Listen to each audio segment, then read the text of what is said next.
ईमानदार लकड़हारा। एक समय की बात है, जंगल के पास एक लकड़हारा रहता था। वो जंगल में लकड़ी इकट्ठा करता था और उन्हें पास के बाजार में बेचता था कुछ पैसों के लिए, जिससे वो अपनी बीवी बच्चों का पेट भर सके।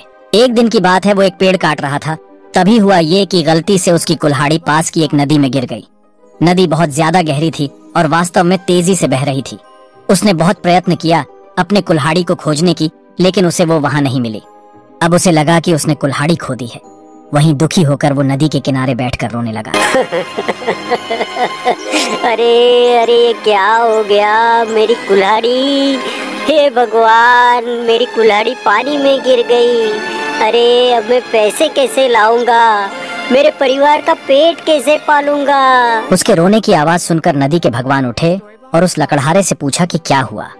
लकड़हारा ने उन्हें अपनी दुखद कहानी बताई।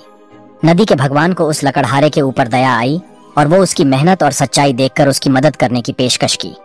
वो नदी में गायब हो गए और एक सुनहरी कुल्हाड़ी वापस लाया, लेकिन लकड़हारे ने कहा कि यह उसका नहीं है।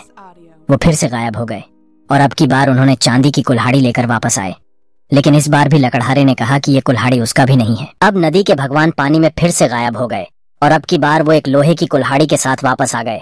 लकड़ी का कुल्हाड़ी देखकर लकड़हारा मुस्कुराया और कहा कि यह उसकी कुल्हाड़ी है।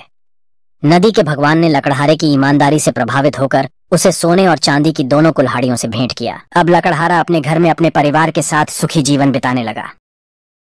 इस कहानी से हमें यह सीख मिलती है कि हमें कभी भी लालच नहीं करना चाहिए। ईमानदारी से हम किसी का भी दिल जीत सकते हैं।